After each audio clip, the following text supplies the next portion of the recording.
Sud Radio, c'est excellent, Judith Belair. Bonsoir, c'est excellent votre rendez-vous du dimanche soir 19h avec l'excellence française sur Sud Radio. C'est l'histoire d'un père et d'une fille qui se réunissent pour raconter leur histoire commune. Et puis c'est pas n'importe quelle histoire puisque c'est aussi une partie de notre histoire contemporaine. Laurent Geoffrin, Pauline Delassus, bienvenue. Merci. Les enfants savent, c'est votre livre à 4 mains sorti chez Grasset. Laurent, vous êtes éditorialiste, ancien patron de presse, chroniqueur sur France Info, cofondateur du média Le Journal. Vous publiez donc avec votre fille Pauline, ici présente et grand reporter à la Tribune du Dimanche, ce livre, Les enfants savent, comme quoi vous ne partagez pas que la plume tous les deux, mais aussi une passion commune pour le journalisme, on aime ça. Et puis vous qui nous écoutez, welcome, merci d'avoir choisi cet excellent sur Sud Radio. Alors, Pauline et Laurent, les enfants savent, c'est le récit familial, intime, politique, romanesque d'une famille, donc la vôtre. Laurent Geoffrin, Pauline Delassus, vous êtes dans l'issue d'une famille qui est traversée par les secrets, les silences, les fractures de l'histoire, avec au centre les femmes aussi, très important. Et puis ce Jean-Pierre Mouchard, votre père, Laurent, qui est éditeur flamboyant, séducteur, homme de réseau, proche de Jean-Marie Le Pen aussi. Un livre puissant sur ce que les familles taisent et sur ce que malgré tout les enfants savent, puisque les enfants savent, Pauline. Oui, c'est le titre. C'est vous qui avez eu envie d'écrire ce bouquin, ce que m'a confié Laurent hors antenne. Oui, c'est vrai. C'est moi commence. Qui ai eu l'idée en discutant avec l'éditeur Christophe Bataille, avec qui j'avais déjà édité 3 livres chez Grasset, et en parlant avec lui de plein de choses, notamment de féminicide. Je lui ai raconté cette histoire qu'il y avait dans notre famille, de mon arrière-arrière-grand-mère qui a été assassinée par mon arrière-arrière-grand-père. Une histoire dont on savait pas grand-chose dans la famille et sur laquelle j'avais été enquêtée en Argentine quelques années auparavant. Et donc j'avais réussi à découvrir certains points de l'histoire inconnus et que j'avais rapporté en France à mon grand-père Jean-Pierre. Donc. Et en racontant ça à l'éditeur, il a dit mais c'est une super histoire, faudrait en faire un livre. Au début, j'étais pas très convaincue parce que je pensais que ça n'intéresserait personne. Et finalement, en réfléchissant, en creusant et en parlant avec mon père, on s'est dit qu'on pourrait le faire ensemble. Donc ça prenait une autre dimension. Et puis, et surtout, je réalisais que les histoires de famille parlent souvent aux autres familles. Ouais. Et voilà. Donc, bien sûr. Ça peut être un bon récit et en même temps faire écho chez les gens, chez les lecteurs, j'espère. C'était l'objectif en tout cas. Clairement, ça fonctionne. Et vous, Laurent, quand Pauline est venue vous proposer ce projet, c'est quoi votre première réaction ? C'est oui tout de suite ? Oui, j'ai dit oui tout de suite. Alors je me suis demandé après pourquoi, parce que ça me touche quand même de près. Puis c'est pas toujours... c'est un drame, il y a beaucoup de drames, beaucoup de contradictions, de bizarreries, tout ça. Et alors je pense que je me suis un peu dédoublé. Ouais. C'est-à-dire que, comme journaliste, je me dis c'est un bon sujet. Ouais. Et du coup, je me suis dit, je vais me mettre dans le sujet, comme ça, j'ai pas besoin d'enquêter. A priori, vous le maîtrisez, reposant. Et donc, ça m'a permis de raconter mes histoires intimes sans trop me... En prenant du recul, en fait, c'est ça ? Oui, alors, c'est facile à dire, on n'a pas pris vraiment du recul. Il y a des moments où j'étais quand même un peu secoué, un peu ému par certains passages, particulièrement difficiles, mais j'ai fait ça comme si je faisais un bouquin sur quelqu'un d'autre. Ouais. Ce que l'éditeur lui a reproché d'ailleurs au début, il trouvait qu'il se livrait pas assez et que c'était pas assez personnel. J'ai commencé à écrire comme un récit. Ouais. Le récit, il y a des personnages, puis on raconte leur histoire. Ouais. Alors l'éditeur m'a dit, mais c'est vrai que quand on passe son temps à écrire sur les autres... on regarde le pli. Oui, forcément. Donc c'est difficile de reprendre le narratif. Ouais. Et donc je me suis dit, c'est vrai qu'il faut quand même que je me raconte un peu. Donc, je me suis lâché. Et alors ce qui est intéressant, c'est que c'est un livre, c'est une sorte d'archéologie du silence, en fait, je trouve. Il y a un truc comme ça. C'est une belle expression, merci. Il y a les non-dits qui disparaissent pas, ils se transmettent autrement, ils s'inscrivent dans le corps, dans les attitudes, dans les tensions familiales, dans tout ce qui suit. Comme quoi, finalement, ce qu'on tait ne disparaît jamais, quoi. Ouais, c'était l'idée de cette phrase, les enfants savent, même ce qu'on tait. Et c'était une phrase que mon père a écrite dans le premier chapitre ou le deuxième, je sais plus. Et en fait, en la lisant et en la réécrivant moi aussi, je me suis dit que ce serait un bon titre parce que ça raconte vraiment ça, la transmission des silences, des choses taboues, des secrets et l'impact que ça peut avoir de ne pas raconter les choses. Parfois, c'est utile aussi. Ce que mon père raconte, c'est que on peut aussi penser plutôt à l'avenir et éviter de se lamenter sur le passé. Et c'est vrai aussi. Mais en même temps, si on ne dit pas certaines choses cruciales, ça reste en travers de la gorge. Ah bah ça c'est sûr. Des générations. Non, je disais que c'était un bon sujet parce qu'on peut, si on met les choses pêle-mêle, c'est vrai qu'il y a beaucoup de thèmes. Il y a une famille pétainiste, un grand-père qui a été révoqué pour fait de collaboration, qui a été réintégré après, mais enfin, il a quand même été révoqué. Il y a la France coloniale, qui était un souvenir aussi, qui est un peu caché. Hein. Et puis il y a la résistance, et puis il y a l'autre partie de la famille qui est une famille Michelet. Alors, pour ceux qui sont un grand résistant. Plus vieux, c'est un grand résistant, ministre du général de Gaulle, qui était dans ma famille, que j'ai connu quand j'étais enfant. C'est fou ça. Qui était à Dachau. C'est dichotomique un peu quand même. Hein. Alors du coup, ça reflète ce que vous disiez. C'est l'histoire du pays, enfin vue à travers une histoire intime, mais c'est quand même l'histoire du pays, puisque il y a une branche donc très très très à droite et collabo, et il y a une autre branche résistante, gaulliste. À droite aussi, mais c'est pas la même droite. Et puis il y a ce père, votre père, Jean-Pierre Mouchard, qui est un héros de roman, héros balzacien. Ça, c'est ce qui est dit dans votre présentation. Mais en fait, chez Balzac, quand on travaille un peu sur les héros, derrière, il y a derrière la réussite, il y a toujours la part d'ombre, la compromission, l'illusion, la domination, etc. Oui. C'est comme ça que vous l'avez traité, ce sujet. Ouais, pour Balzac, il y a même un crime, je crois, toujours. Oui. À la base. Là, il y a un crime, mais c'était à la génération au-dessus. Ouais. Mais il y a 3 morts violentes de femmes pour des raisons diverses, mais ça traduit quand même la condition féminine de l'époque. Bien sûr. Et puis ça traduit le fait que, on a un peu oublié ça, je pense, aujourd'hui, la politique, dans ces périodes très dramatiques, de guerre, etc., peut briser, déchirer les familles. Ah oui. Bouleverser les destins individuels. C'est moins le cas aujourd'hui, quand on est né après les années 50. Bon, en gros, on est dans un continent où il n'y a pas de guerre. C'est en train de changer en ce moment. Oui, c'est pour ça, d'où l'angoisse d'ailleurs. Les gens se disent, mais ça va recommencer. Ouais. Bah, je pense que les familles se déchirent en ce moment. On n'est pas en guerre civile, peut-être qu'on le sera, mais on ne l'y est pas. Et tandis qu'à l'époque, c'était une guerre civile. Pendant la guerre, c'était la guerre civile. Bien sûr. Alors, on parle de ces femmes, Pauline, dont la maman de votre papa, qui s'est suicidée quand il avait 3 ans, à cause d'une dépression postpartum, en fait, non traitée, c'est ça? C'est-à-dire que ça pointe aussi du doigt le rapport. On n'appelait pas ça comme ça à l'époque. Voilà. Ouais. Je ne sais pas comment il l'appelait d'ailleurs vraiment, mais en tout cas, elle a fait une première tentative de suicide et puis finalement elle s'est tuée. Et alors qu'elle venait d'avoir 2 enfants presque coup sur coup, et elle était sans doute extrêmement isolée et désespérée.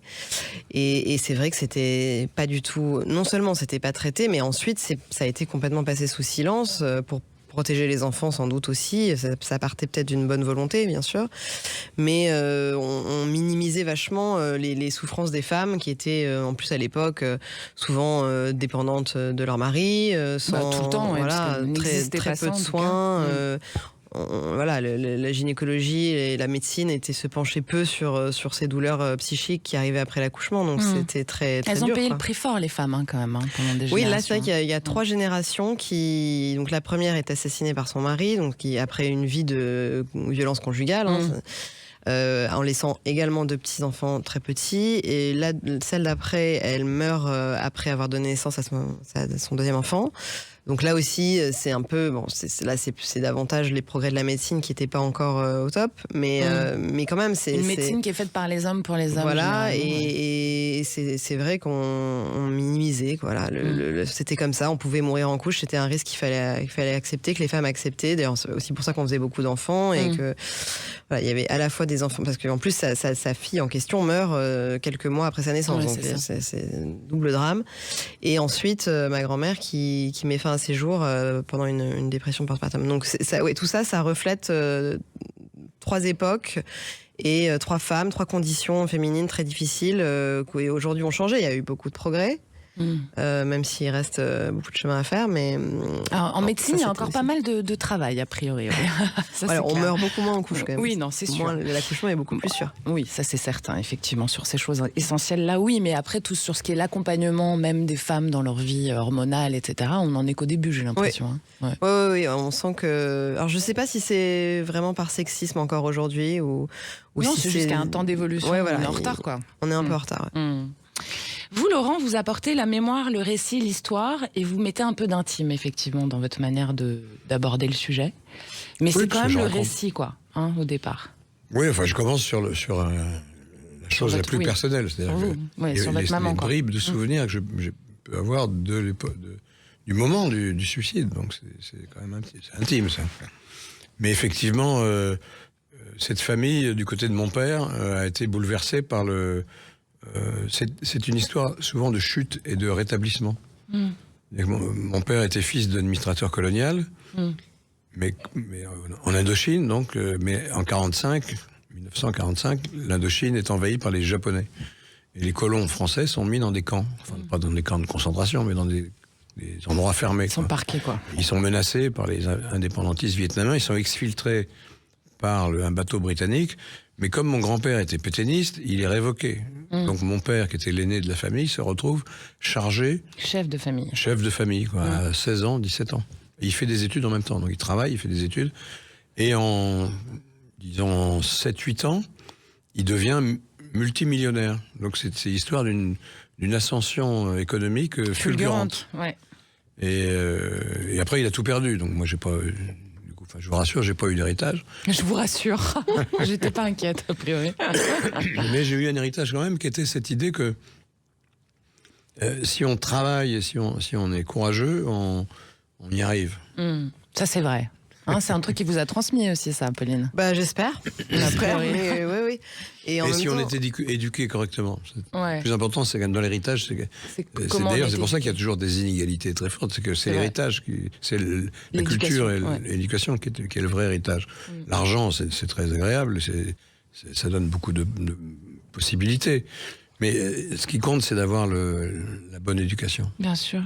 Et vous, Pauline, vous questionnez, vous fissurez, vous mettez en lumière. C'est aussi votre manière de rendre hommage à votre père, j'ai l'impression.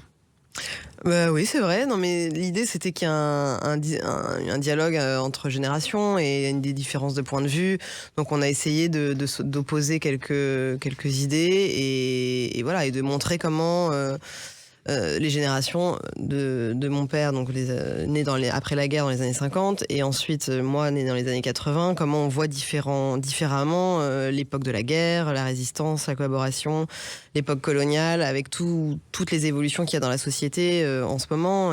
Comme quoi les frontières sont poreuses, quoi, en fait. Hein, c'est ça que vous dites aussi. Ouais, c'est pas tout blanc-noir, quoi. Non, voilà, c'est ça. Il y a beaucoup plus de nuances, évidemment, et ce qui est intéressant dans le parcours de Jean-Pierre, de mon grand-père, c'est que on est resté proche de lui malgré des divergences importantes. Enfin, surtout mon père, mais même moi, c'était vraiment mon grand-père. Je continuais à le voir et on n'était pas d'accord sur plein de choses, mais on était toujours très proches. Et ça, c'est aussi, je pense, intéressant. Et peut-être que ça parle à pas mal de gens dans d'autres familles où même si on n'est pas d'accord, il n'y a pas forcément de rupture et on peut rester en contact et trouver d'autres moyens de communiquer. Sud Radio, c'est excellent. Et ce soir, on se fait plaisir avec un père et sa fille qui ont écrit ensemble. Laurent Geoffrin, éditorialiste, ancien patron de presse, chroniqueur sur France Info, cofondateur du média Le Libre Journal. Et Pauline Delassus, grand reporter à la Tribune Dimanche. Vous restez là, surtout. Nous, on revient tout de suite. Sud Radio, c'est excellent, Judith Belair. Et oui, c'est excellent sur Sud Radio. On est avec un duo père-fille ce soir. Laurent Geoffrin, éditorialiste, ancien patron de presse, chroniqueur sur France Info, cofondateur du média Le Libre Journal. Pauline Delassus, grand reporter à la Tribune Dimanche, ainsi que leur livre à 4 mains, Les enfants savent, c'est sorti chez Grasset. Bon, avant qu'on continue l'échange autour de ce livre qu'on aime beaucoup, je vais être obligée de vous poser la question qui brûle les lèvres de tout le monde en ce moment. On entend beaucoup parler de ce qui s'est passé chez Grasset et du départ très surprenant presque de Olivier Nora du jour au lendemain et de tous ces auteurs qui sont partis en même temps. Je crois qu'ils sont à peu près 115 à être partis. Qu'est-ce que vous qui êtes chez Grasset, du coup, Laurent Geoffrin, qu'est-ce que ça vous fait? Comment vous le prenez? Qu'est-ce que vous en pensez? Je l'ai pris d'abord en observant les gens avec qui on avait travaillé, parce que on a travaillé avec Christophe Bataille, qui était notre éditeur, celui qui réalisait, etc. Il avait des gens qui travaillaient avec lui, et il y a une jeune femme, qui s'appelle Élodie de Glaire, qui s'est occupée qui est l'attachée de presse, ouais. de promouvoir le livre. Et là, ils étaient complètement abasourdis, déprimés, tristes, furieux, etc. Donc il y avait un côté émotionnel d'abord. D'abord une émotion, cette affaire. Parce qu'ils avaient l'habitude d'être... Parce que c'est 26 ans de maison, Olivier Nora. 26 ans de maison, et quelqu'un qui est très courtois, qui est très agréable, très cultivé, et qui leur laissait une grande autonomie tout en travaillant avec eux. Et ils se retrouvaient tout d'un coup devant le spectre d'une mise au pas, quoi. Une mise au garde à vous, même. Parce que l'autre maison, qui est pas très loin, Fayard, que Nora avait dirigée, il la connaissait bien, a été complètement raisonnée et placé sur une ligne de fer de publication essentiellement de gens très très très à droite, quoi. Et donc ils ont pensé que c'était leur sort, que ça annonçait leur sort. Et c'était la ruine finalement, à leurs yeux en tout cas, de 30 ans d'efforts. Donc c'était vraiment dur. Et par ailleurs, sur le principe, moi dans les journaux, j'étais à Libération et au Nouvel Observateur, j'avais écrit des chartes d'indépendance que j'avais fait voter par les gens et qui prévoyaient justement que l'actionnaire s'occupait de... pas son mot à dire sur la ligne éditoriale. C'est lui qui gère le journal, c'est normal. Mais pas la ligne éditoriale. Mais qui laisse la ligne éditoriale comme elle était avant, en gros, à peu de choses près. Et que c'est la rédaction, avec son directeur de rédaction, qui fixe l'orientation, pas l'actionnaire. Et là, évidemment, avec Bolloré, c'est le contraire. C'est l'actionnaire qui fixe la ligne. Alors, c'est une manière de voir, hein, ça peut se défendre. Mais là où c'est difficile, c'est D'aucuns diraient que c'est la fin de la nomenclatura gauche caviar. Qu'est-ce que vous en pensez ? Mais ça, c'est un mythe complet, parce que donc Grasset, c'est pas une maison de gauche, d'abord. Oui, il y a de tout. Hein, comme et quant au caviar, il y a la plupart des auteurs de chez Grasset... ne mangent pas de caviar. Ne mangent pas de caviar, parce qu'ils gagnent très peu d'argent. Il faut vendre beaucoup pour vivre de sa plume. Il faut vendre, je sais pas, 50 000, 100 000, c'est donné à un petit nombre d'écrivains. Bien sûr. Donc les autres, ils font autre chose. Hein. Ils sont des bosseurs, ils sont des salariés, ils travaillent ailleurs. Puis ils écrivent des romans le soir. Et donc c'est une qualificatif, en l'occurrence, doublement mensonger et destiné à discréditer des gens qui ne font que leur travail avec beaucoup de passion et d'indépendance. Vous, Pauline, qui avez sorti plusieurs romans du coup chez Grasset, enfin plusieurs livres, quel est votre ressenti aujourd'hui par rapport à votre éditeur lui-même, et est-ce que vous avez continué avec cette maison, par exemple ? J'étais tout de suite très triste parce que tout de suite je me suis dit que ce serait pas possible de rester dans ces conditions, parce que c'est vraiment, il se fait limoger quoi, violemment, et surtout voilà, ça annonce en effet des choses. Un changement de ligne et d'ambiance rue des Saints-Pères chez Grasset, alors que c'était une maison certes qui était déjà depuis 3 ans propriété de Bolloré, mais où il y avait où ça résistait quoi, en tout cas où il y avait eu aucune intervention sur aucun des textes que j'ai pu faire. Je pense que tous les auteurs de Grasset peuvent le dire de la même manière. Olivier Nora nous protégeait s'il y avait en tout cas des foudres de Bolloré, et donc voilà, c'était vraiment un endroit certes dans le groupe Bolloré, mais qui continuait comme avant. Donc le fait qu'il se fasse renvoyer de la sorte, ça n'augure rien de bon. Et j'étais très triste pour les gens qui bossent là-bas, pour les salariés de la boîte, pour qui c'est beaucoup plus embêtant que les auteurs qui pourront toujours espérons retrouver un éditeur ailleurs. Pour les gens qui sont salariés, qui sont éditeurs, attachés de presse, fabricants, correcteurs, etc. Oui, parce qu'on n'imagine pas toutes les petites mains. C'est plus difficile. C'est plus difficile pour eux. Il faut retrouver un boulot, quoi. S'ils veulent partir, ou alors il faut rester dans ces conditions. Donc c'est vachement dur. Et sur la question de rester, non, je pense pas que dans ces conditions, je referai un livre chez Grasset de cette manière. Mais bon, là, le livre, il est sorti. Votre éditeur, par exemple, il y a encore Christophe Bataille ? Christophe Bataille, il y a encore aujourd'hui, là, à l'heure où on parle, mais je sais pas encore ce qu'il va faire. Je sais pas, ça lui appartient. Et alors, quel effet ça fait justement quand on a autant travaillé sur un livre, hein, je rappelle votre livre, Les enfants savent, vous avez écrit ensemble tous les deux, il y a un chapitre sur deux grosso modo, hein, une plume du père, une plume de la fille, c'est quand même un travail intime et qui vous lie encore plus fortement. Donc quand vous avez amené un projet aussi loin et que tout d'un coup, au moment où ça sort, parce que ça vient de sortir en fait, il y a une nouvelle comme ça qui tombe, on continue à pousser le bouquin évidemment, mais est-ce qu'on le fait avec... Oui, c'est l'intérêt de tout le monde, me semble-t-il. Ouais. Même de l'actionnaire. Oui, non, on a envie que le livre vive sa vie quand même. Il y a pas de voilà. Puis je pense que les lecteurs, peut-être aussi, ils veulent surtout lire des livres, des bons livres, et donc ils font pas forcément attention, et on peut pas leur en vouloir à ce qui se passe dans les bureaux quoi, de la maison d'édition. Bon, il faut continuer à acheter des livres Grasset, hein, parce que tous les auteurs. Au moins pendant 1 an, quoi. Ouais, voilà, et puis après on fait ce qu'on veut, mais en tout cas là, les auteurs qui vont sortir des livres dans les prochains mois, il faut les soutenir. Bien sûr.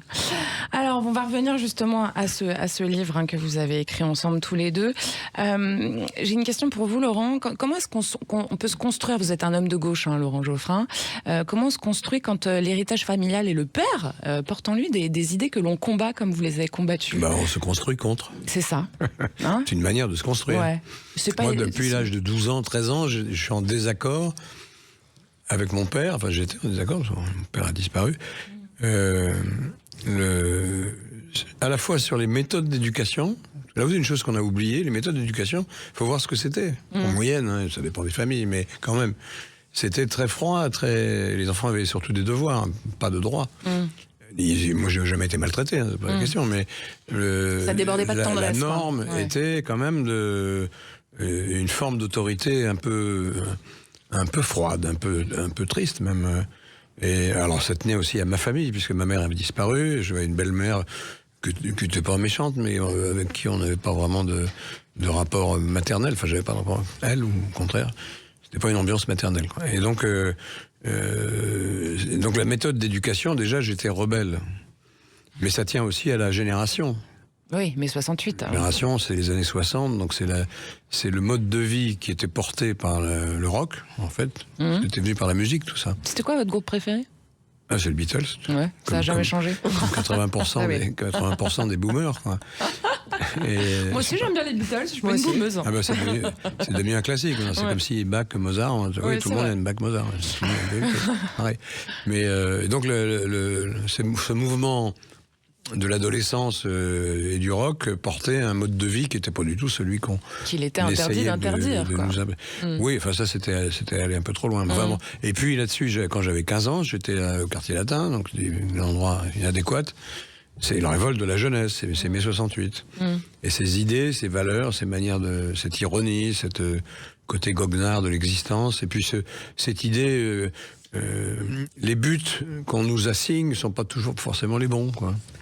Enfin, j'ai rien contre l'argent, au contraire, mais la société c'est normal d'ailleurs, la génération d'avant sortait de la guerre, donc du rationnement, de la difficulté, de la pénurie, et donc elle avait envie de choses matérielles, mais cet idéal matériel à nous, alors c'était un privilège aussi, hein.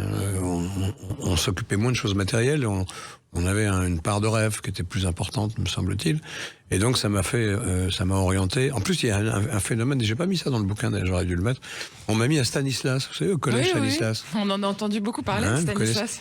Et donc j'étais au lycée Lavoisier, dans le 5e, là, et comme c'était la chien-lit, comme disait le général de Gaulle, mon père m'a mis dans un autre établissement qui était le collège Stanislas, collège dirigé par des frères maristes. Et alors là, il y avait des enfants, souvent des enfants de la bourgeoisie, il faut bien le dire, qui étaient très très très à droite, quoi. Et largement antisémites, etc.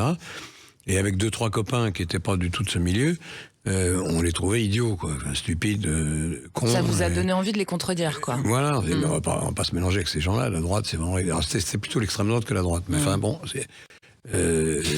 par réaction, on s'est dit, mais ils sont trop bêtes. Tout le monde dans le même bateau, quoi. Voilà, et donc ça nous a conduit petit à petit alors j'ai pas épousé les causes, contrairement à ce que beaucoup de gens disent, j'ai pas épousé les causes révolutionnaires, j'ai jamais été d'extrême gauche, moi. Non. J'ai été maoïste, trotskiste, etc. Je considérais que c'était... Non, vous étiez dans la jeunesse socialiste, pardon. La jeunesse socialiste, après, à l'âge de 20 ans, je suis rentré au Parti socialiste. Et alors, j'ai pas changé d'idée depuis. Enfin, je suis plus au parti. Hein, mais... je vais confier aux auditeurs que je vous connais bien, effectivement. Vous n'avez pas changé depuis. Et vous, Pauline, en fait, ce qui est intéressant, c'est que en fait, ce qu'on entend, ce qu'on voit sur ce débat transgénérationnel, en fait, qu'il y a aujourd'hui dans votre famille, c'est finalement un truc qu'on retrouve partout aujourd'hui. On en parlait tout à l'heure. Ces familles qui sont divisées politiquement dans une société française qui est quand même très fracturée. On va dire que d'un côté, il y a les woke et de l'autre côté, on ne sait plus trop ce qu'il y a. C'est quand même un peu compliqué en ce moment et ça reflète. Moi, quand je lis ce bouquin, j'ai l'impression de je peux me retrouver dans un dîner familial actuellement, quoi. Ça reflète vraiment notre époque. Bah merci. Oui, l'idée c'était de raconter comment ça se passe quand on a de tels personnages dans la famille, avec des idées très tranchées. Quand on arrive en 3e génération, en gros, et que on doit se construire par rapport à ça. Est-ce qu'on bascule d'un côté ou de l'autre ? Est-ce qu'on est d'accord, pas d'accord ? Est-ce qu'on le dit ? Voilà, c'est ces questions-là et montrer aussi que c'est pas parce qu'on est jeune qu'on est forcément en opposition avec ses parents, c'est pas parce qu'on est voilà, on a de l'affection pour son grand-père qu'on est aussi complètement d'accord avec lui et que les jeunes, que je suis plus vraiment maintenant, mais par rapport à mon père, oui, il y a plein de nuances, quoi. Ça, c'est sûr. Il y a plein de nuances et on n'est pas, voilà, il faut voir le gris dans tout ça, quoi. C'est ça qui est intéressant. Allez, c'est excellent, vous l'aurez compris, hein, c'est à 19h le dimanche sur Sud Radio. Et vous avez rendez-vous avec nous, hein, c'est l'émission qui crée le lien, même s'il existe déjà évidemment entre mes deux invités, Laurent Geoffrin et Pauline Delassue. Vous restez avec nous pour ça continue dans un instant. Sud Radio, c'est excellent, Judith Belair. Vous êtes sur Sud Radio et c'est excellent comme mes invités ce soir. Laurent Geoffrin, éditorialiste, ancien patron de presse, chroniqueur sur France Info, cofondateur du média Le Libre Journal, et puis sa fille Pauline Delassue, grand reporter à la Tribune dimanche. Ensemble, ils publient Les enfants savent sur Grasset. Alors Pauline, on parlait justement du fait que vous révélez aussi. Et ce qui est intéressant, c'est que comme vous vous saisissez de votre propre vie, le livre il prend une dimension très actuelle parce que vous avez construit votre propre famille totalement autrement, et ça vous en parlez. Vous êtes marié avec une femme, vous avez eu 2 petites filles en PMA, et donc c'est totalement une nouvelle manière d'envisager sa vie, l'avenir, la manière dont vous vous positionnez en tant que femme aussi, puisque du coup dans l'horizon il y a moins d'hommes. Donc je voulais avoir un petit éclaircissement là-dessus. Est-ce que c'est conscient chez vous, ou est-ce que c'est vraiment juste non, c'était conscient dans quel sens de pas forcément avoir d'hommes dans le paysage, puisque ces hommes ont été si lourds sur les femmes de votre famille? Alors non, c'est absolument pas calculé dans ce sens-là, mais pas du tout. J'étais obligée de vous poser la question. Surtout qu'on n'a pas choisi le genre de nos filles. Enfin, elles sont, il se trouve qu'on a eu 2 filles, mais on aurait pu avoir 2 fils. Et ça aurait été très bien aussi. Et non, c'est pas du tout. C'est comme ça, c'est les rencontres de la vie, et voilà, ça s'est fait comme ça. Parce que vous passez d'une famille un peu subie à une famille choisie, j'ai envie de dire, en fait. Ouais, c'est vrai. Après, on choisit toujours quand même avec qui on fait sa vie. Oui. Donc même mes aïeuls l'ont choisi, même si c'était les femmes peut-être un peu moins quand même. Les femmes moins. Il y avait moins de choix, il y avait moins de liberté. Oui, parce que ce grand-père, il était quand même, je veux dire, inscrit dans une époque très patriarcale, quoi. Oui, bien sûr, bien sûr. Mais en même temps, sa deuxième femme lui a été présentée par des religieuses. Oui, voilà. Pour pallier au fait que la première était morte. morte. Il fallait repartir avec une femme. Voilà, il fallait une femme. Donc il n'a pas pris la première parce que c'était des religieuses qui cherchaient à caser des femmes à marier. Donc il présentait d'abord une aveugle. Alors il a dit, c'est compliqué en Indochine, les aveugles. Et donc il a pris la deuxième. Voilà. Qui était ce qu'on appelait à l'époque vieille fille, qui est une expression Catrinette. Sœur. Voilà. On disait Catrinette. Une Catrinette aussi, mais bon, tout ça, quel en bonheur. effet. On est content d'être sorti de ça, ou on pas, est quand même content de pouvoir en effet choisir de faire sa famille comme on veut, ça c'est vrai. Et après... Parce que c'est aussi l'idée d'une génération, notre génération, elle choisit sa vie, elle choisit sa famille, elle choisit son genre, elle choisit. Il y a quand même un truc vachement France, comme ça. En tout cas, oui, dans les milieux privilégiés. Ah non, c'est un peu partout maintenant en France. Faire une PMA, c'est pas simple. Il faut avoir un peu de moyens. La PMA elle-même, le fait d'être en choix aujourd'hui, je choisis, c'est quand même le leitmotiv d'une génération, de plusieurs générations. C'est beaucoup plus répandu qu'avant. Je suis bien d'accord, en effet. Mais après, mon grand-père n'a jamais exprimé n'a jamais désapprouvé mes choix sur ça. Je raconte qu'il me dit avant de mourir qu'il trouve ça très bien. Et donc, et lui-même, peut-être venant d'une famille particulière où il y a eu plusieurs mères et des drames, et puis voilà, plein d'originalité, on va dire. C'est une forme de résilience chez lui, en fait. Oui, voilà. En tout cas, il a ou d'intelligence de comprendre que les familles peuvent se construire différemment. Donc ça, il a voulu me le dire, et ça, c'est pour un homme d'extrême droite, c'est pas rien. Nos 3 générations d'hommes n'ont pas eu de mère. Donc mon père a dû trouver bien que ses petits-enfants aient 2 mères. Ça compense. Et alors, et ce père justement qui nous en fait, ce que vous nous racontez, c'est un miroir de la France. On l'a dit déjà depuis tout à l'heure, Laurent Geoffrin, la colonisation, Indochine, la résistance avec Edmond Michelet, le pétainisme, l'extrême droite, mai 68, les élites parisiennes, etc., etc. Aujourd'hui, avec le recul sur toute cette histoire, est-ce que vous dites que finalement, on s'en sort pas mal, quoi? Même vous, d'ailleurs, dans l'histoire, avec une telle transgénérationnalité. Finalement, la société d'aujourd'hui, avec tous ces gens qui ont tant de fractures. Ça fait justice quand même d'un cliché qu'on entend très souvent, même à Sud Radio. Ah bon? C'était mieux avant. Ouais. Mais c'était pas mieux du tout. Non. Pas mieux du tout. C'est beaucoup plus dur. Surtout pour les femmes d'ailleurs. Mais même pour les hommes. Parce que d'abord, les hommes, ils allaient à la guerre. Et les femmes, elles, parfois, elles ne pouvaient pas choisir leur mari. Elles étaient obligées d'embrasser une vie qu'elles n'avaient pas du tout choisie. Elles avaient souvent pas de métier, parce qu'on les gardait à la maison. Donc c'était pas libre, elles ne pouvaient pas partir, parce qu'il n'y avait plus d'argent. Et puis, dès qu'elle fréquentait, comme on disait à l'époque, il fallait se marier, parce qu'autrement, on risquait d'avoir un enfant hors mariage. Alors là, c'était la ligne Et là, totale. c'était la honte, quoi. Ouais. Et donc, ça existe encore un peu maintenant, mais quand même, on s'en est sorti. Et puis, toutes ces épreuves, que moi j'ai eu que l'écho indirect de ces épreuves. Une des idées du livre, quand même, ça se trouve que c'est notre histoire à nous, c'est pas pour donner des leçons, c'est qu'on peut s'en sortir, quand même. Bah oui, c'est ça. Condition de se dire, bon, ne nous voyons pas toujours comme des victimes, C'est exactement même si on ça. l'a été. Mais il faut pas, c'est pas une identité victime. Non. C'est pas une manière d'être. Non, faut pas y rester collé, quoi. On a le droit Voilà, c'est un passage, ça c'est peut être un normal, on a passage. des épreuves, c'est traumatisant, on peut avoir des séquelles psychologiques, tout ça. Mais il faut pas rester là-dedans. Il faut pas que le passé gâche l'avenir. Alors, comment ça s'est passé entre vous pour écrire? Est-ce qu'il y a, par exemple, il y a eu des moments d'opposition sur ce qu'il fallait révéler ou taire? Est-ce que vous l'avez emmené à dire des choses qu'il voulait pas dire, Pauline, votre papa, ou Non, pas l'inverse? trop. Il Non. n'y a pas vraiment eu d'opposition. On s'est partagé les chapitres, à peu près 1 sur 2, quoi. Et vous lisiez chacun votre tour? On se relisait, bien Ouais. sûr. Parfois, on intervenait, mais pas beaucoup sur le texte de l'un ou de l'autre. Et on était plutôt d'accord sur tout ce qu'on voulait dire. Franchement, là-dessus, je pense que c'est arrivé à un moment où, je sais pas, on était chacun mûr pour dire ce qu'on avait à dire. Et donc, ça s'est fait sans conflit. Ouais, voilà. Non, Ça doit franchement, être là-dessus. galvanisant d'écrire un livre avec sa fille comme ça. C'est formidable, oui. Hein, c'est quand même génial de Ouais, partager c'est ça tous les très deux. bien.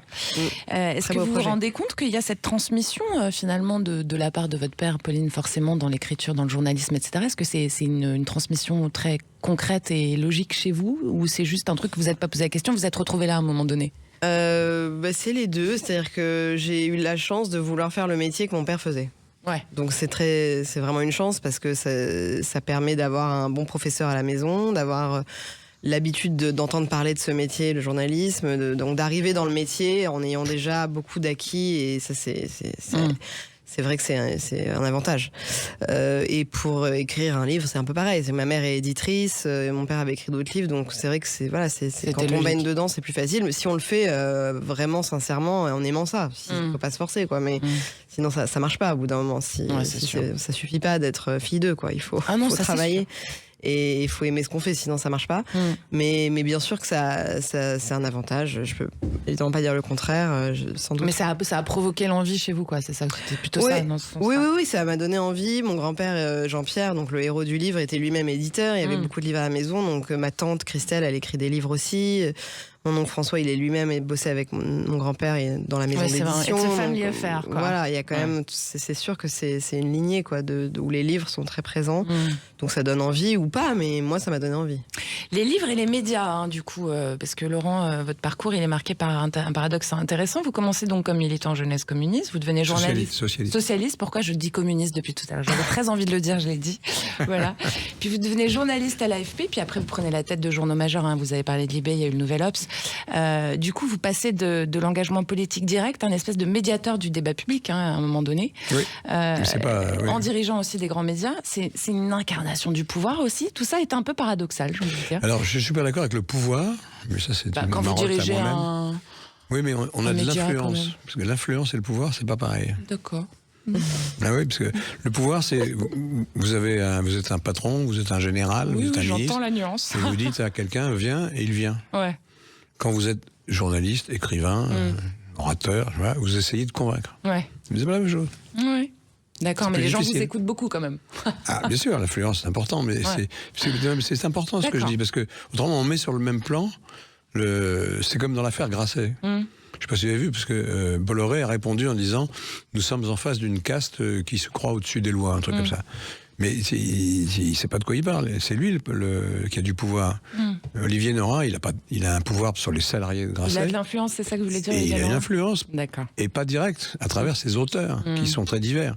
Donc en fait, il a une influence assez faible, quand on regarde bien. Vous êtes d'accord avec ça, Pauline Delassieux? Ouais, je suis d'accord. Ouais. Je suis d'accord parce que en plus je l'ai vu en étant dans des journaux où parfois les actionnaires ont pu intervenir et donc on voit bien la différence entre les journalistes qui font leur boulot et qui apportent de l'information au fond des éditos pour essayer d'influencer l'opinion ou en tout cas de donner leurs idées. et un patron qui a le droit d'intervenir sur certains points de gestion, mais qui, quand il intervient sur la ligne éditoriale, là, il a vraiment du pouvoir, parce que c'est le patron, quoi. Donc c'est compliqué de résister. Il y en a qui disent, mais ça veut dire qu'on perd son job. Enfin, donc là, c'est vraiment l'exercice du pouvoir. Et donc oui, je suis d'accord. C'est difficile de ne pas faire du journalisme d'opinion aujourd'hui, quand même, hein, dans le paysage médiatique actuel. Non, je suis pas d'accord. Moi, je pense pas faire du journalisme d'opinion à la Tribune Dimanche. Je suis grand reporter à la Tribune Dimanche et j'ai pas l'impression de faire du journalisme d'opinion. Après, c'est pas vrai qu'on est complètement neutre. On n'est jamais complètement neutre quand on écrit, mais quand on rapporte de l'information vérifiée, qu'on croise ses sources, qu'on enquête, qu'on donne la parole à des gens, qu'on fait des interviews, c'est pas de l'opinion, c'est de l'information. Il y a encore plein de journalistes qui font de l'information. C'est vrai, La plupart. Ça existe encore. Heureusement. Allez, on est dans l'affiliation ce soir et c'est excellent sur Sud Radio avec l'éditorialiste, chroniqueur, grand patron de presse, Laurent Geoffrin, et puis la grand reporter à la Tribune Dimanche, Pauline Delassube, reste avec nous. Sud Radio, c'est excellent, Judith Belair. Vous êtes bien sur Sud Radio et nous, on est bien avec vous. C'est excellent avec un père et sa fille ce soir. Laurent Geoffrin, qui est éditorialiste, ancien patron de presse, chroniqueur sur France Info, cofondateur du média Le Libre Journal, et Pauline Delassube, grand reporter à la Tribune Dimanche. Ils publient ensemble Les enfants savent et c'est chez Grasset. Alors, Pauline, vous connaissiez votre père évidemment comme papa, hein, bon. Et puis comme journaliste, comme figure publique, etc. Est-ce que vous, en écrivant avec lui, vous avez découvert des zones d'ombre que vous ne connaissiez pas, ou une nouvelle partie de lui que vous aviez complètement laissé passer, ou des petites infos comme ça? C'est une bonne question. Je peux sortir si vous voulez. Non, bah, obligé de rester. j'ai découvert forcément parce que comme c'est pas un père qui parle beaucoup, ou un homme qui parle beaucoup, même je pense que ses amis diraient pareil, et ses collaborateurs, donc forcément quand il raconte son enfance.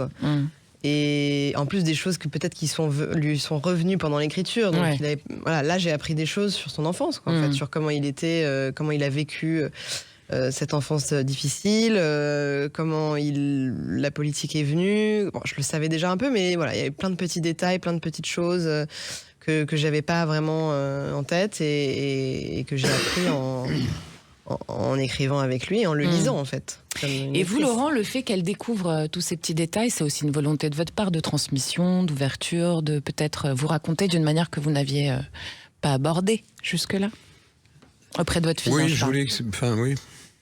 Oui, je vais m'expliquer sur un certain nombre de choses, oui, c'est vrai.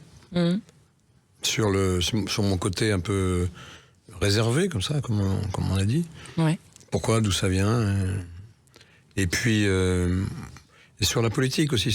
Parce qu'il y a beaucoup de gens qui disent, genre les gens de droite, mais pas seulement, qui disent c'est pas normal, quelqu'un qui est né d'un père très riche, de droite, comment se fait-il qu'il soit de gauche? C'est incroyable. C'est pas normal. On pourrait dire que c'est logique. Comment? On pourrait aussi dire que c'est logique. Alors, ça peut être logique. Oui, mais les gens disent pas c'est logique. Ils disent c'est pas normal. C'est pas normal parce que vous étiez déjà dans le monde des privilégiés et vous crachez dans la soupe, finalement. Alors, je crache pas dans la soupe vu que j'ai pas tellement eu de soupe, en fait. Et que j'en ai eu, je me la suis faite moi-même. Et d'abord. Et deuxièmement, si c'était vrai, tout ça. Si les riches étaient forcément de droite et les pauvres forcément de gauche. Mais la gauche serait au pouvoir depuis 1850 sans discontinuer, puisqu'il n'y a que des pauvres. Les pauvres sont largement majoritaires en France. Non, c'est pas le cas. Donc ça doit être plus compliqué que ce qu'on dit. Ça, c'est l'argument qu'a repris Jean-Marie Le Pen quand j'ai été le voir pour le livre, pour qu'il me parle de son amitié avec mon grand-père. Donc ils étaient très amis et j'ai été le voir dans sa maison. Il y a tout un passage là-dessus. De Reuil, Malmaison, et donc il me raconte leur amitié et il me dit notamment que il comprend pas, qu'il a jamais compris, que d'ailleurs avec Jean-Pierre ça les agaçait, ça les interrogeait de savoir que Laurent, fils de Jean-Pierre, soit devenu un militant socialiste alors que, dixit Jean-Marie Le Pen, il avait tout pour ne pas ça, et que c'était un ingrat, en fait. Il considérait que c'était en effet vraiment pas sympa pour son père de devenir un militant de gauche et un journaliste de gauche, alors qu'il avait grandi dans les beaux quartiers avec un père qui avait fait fortune, qui a fini par tout perdre, mais peu importe, il avait eu une enfance matérielle aisée. Pas au début. Pas au début, c'est vrai. Mais en tout cas, pour Le Pen, dans sa tête, c'était ça, et il considérait que donc c'était vraiment un sale gosse, quoi, un enfant gâté. C'était un peu l'idée, non? Comment? C'était un peu l'idée, non? D'être un sale gosse? Ouais. Non, j'étais pas un sale gosse, j'étais pas d'accord. Voilà, donc je disais que j'étais pas d'accord, mais j'étais Bon. pas insupportable. Non, on vous voit pas tellement en pleine crise d'adolescence, Laurent Geoffrin. Effectivement. Ah, Alors- quand même, si, j'avais... Ah ouais, ça fait une petite crise? Oh bah, si vous prenez les photos de l'époque, vous le voyez tout de suite. Parce que j'ai les cheveux sur l'épaule, j'ai une chemise indienne et une guitare sur D'accord. les épaules. Et vous jouiez les Beatles, du coup? Bah oui, déjà. Bah forcément, ouais. Toujours aussi. Et je joue toujours aussi mal. Bon, il nous reste quelques minutes ensemble. On va passer au portrait chinois. Alors, c'est la première fois que je fais ça avec une fille et son père. Donc, on va voir ce que ça donne. Vous êtes prêts? Faut pas trop réfléchir aux réponses. Yes. Laurent Geoffrin, si vous étiez ce que vous vous définiriez comme l'homme d'État par excellence, qui seriez-vous? Winston Churchill. Ouais, c'est vrai. En 3 mots, Ah, pourquoi? moi Non. Ah, je ne vais pas me pousser du col quand même. Je Non, n'ai non. pas la même Non, on dimension. parle de Winston, donc l'homme d'État par excellence. Pourquoi? Pourquoi? Ouais. C'est le plus humain, et c'est le plus énergique, et c'est le plus attachant. Quoi. Plus intelligent aussi, non? Oh, ils sont tous intelligents, d'une manière ou d'une autre. Hein. Mais Churchill, il a le côté flamboyant, et avec ses faiblesses, ses failles, ses mystères. Ça, c'est Il a passionnant. un côté Hitchcockien, on peut le dire. Oui, c'est vrai, même physiquement. Ouais. Ouais. Pauline Delassus, si vous étiez la femme qui vous inspire plus que toutes les autres. Oh là là, c'est très difficile. Réfléchissez pas trop quand même. La femme qui m'inspire aujourd'hui, quoi, qui m'inspire aujourd'hui. Maman. Bah, j'allais dire ma mère, oui, que j'admire beaucoup, donc je vais dire Sylvie. ça, mais c'est Sylvie. On l'embrasse. Mais c'est super banal comme réponse, mais c'est pas grave. Je vais Vous avez le quand droit même d'être dire ça. banal. Laurent Geoffrin, si vous étiez un moment de bascule. Le moment de bascule, j'en parle dans le bouquin, qui est celui qui est important pour la France. C'est le 17-18 juin 40, où la France s'est coupée en deux et s'en est toujours pas remise. Vous pensez qu'on s'en est parmi? Bah, d'abord, il y a une blessure nationale, puisque l'armée française s'est fait écraser pendant 4 semaines, 5 semaines. Et ensuite, elle a perdu une partie de son âme, quand même, dans cette affaire. C'est vrai. Pauline Delassus, si vous étiez une libération. Bah, si je continue dans le thème Vous êtes pas que mon obligé de père vient continuer. Non, c'est vrai, non, une libération, la libération de la femme. La libération de la... voilà, c'est plutôt ça que j'attendais de votre part. En même Voilà, temps, j'ai envie de dire. j'ai retrouvé, mais je me suis raccrochée aux branches. Oui, la libération de la femme qui est arrivée à plusieurs moments. Et la Et- dernière en date étant MeToo. Et voilà, exactement, merci. La de parole, la trouver libération de la réponse. parole. La 2017, Ouais. MeToo, un mouvement qui continue d'avoir des répercussions et qui est assez fascinant et intéressant à observer et à commenter dans la presse. En plus. Laurent Geoffrin, si vous deviez donner un titre à votre vie, et c'est pas les enfants savent. Journal. Ouais, c'est bien. C'est bien. Vous avez un truc à rajouter là-dessus, Pauline aussi? Non, je trouve ça super. Non, je trouve ça super. Pauline, si vous étiez une prise de risque. La prise de risque que j'estime avoir pris Ouais. en faisant des enfants en PMA avec une femme, c'est une prise de risque parce que c'est quand même, on ne sait pas trop où ça va aller. C'est déjà toujours risqué de faire des enfants et Ouais. c'est un pari, quoi. Je sais pas comment le dire autrement. Mais alors en plus, quand on le fait différemment des autres, en inventant un modèle, même si plein l'ont fait avant moi, hein, bien sûr, mais je veux dire, c'est quand même, voilà, c'est rare encore aujourd'hui. Il y en a... Donc on invente quelque chose. Et ça fonctionne, on peut le dire. Et ça fonctionne très bien. Voilà, c'est important de le dire. Laurent, si Pauline était une qualité. Réfléchissez pas trop quand même. Non, mais il y en a plusieurs. C'est difficile. Ça devient La vexant. finesse, je dirais, la finesse. Pas La mal. fille est Et fine. vous, si Laurent, c'était une qualité? Vous réfléchissez beaucoup aussi, là. Non, mais c'est pareil, c'est Il difficile y en a d'en trop. isoler Il y en a une. trop, mais oui. Je dirais la persévérance Ah oui, ça vous va bien, tiens. ou le courage, ça se croise. Si Pauline était un défaut, Laurent? Voilà, ça, c'est vraiment difficile. Elle n'en a aucun. Mais j'en vois pas tellement. Évidemment. Ouais. Qu'est-ce qu'il y a comme Oh défaut non, c'est pas vrai, j'en ai. Allez, un seul, comme ça, un petit, ça peut être un petit défaut. Parfois de mauvaise humeur. Le caractère. Ah bon? Oui. Pas du tout. Et si votre papa, il avait un défaut? Pauline, ça serait lequel? Parfois, il est un peu trop égocentré. Bon, bah voilà, les choses sont dites. J'espère que vous serez encore Je peux amis pas en dire le sortant. contraire. Est-ce que vous avez une question que vous avez envie de lui poser, que vous lui avez jamais posée, Laurent, à votre fille? La torture. Ah ouais, jusqu'au bout. Mais non, j'ai pas de question que j'ai posée, je la connais bien. Ouais. Et vous avez une question? Après, vous êtes allé au bout dans non, le mais bouquin. là, hein. j'allais dire, peut-être avant le bouquin, j'en aurais Ouais. eu, mais là, non, enfin, rien En tout cas, c'est d'essentiel. beau cette relation père-fille qui Merci. se symbolise avec un bouquin. Moi, je dis, c'est excellent.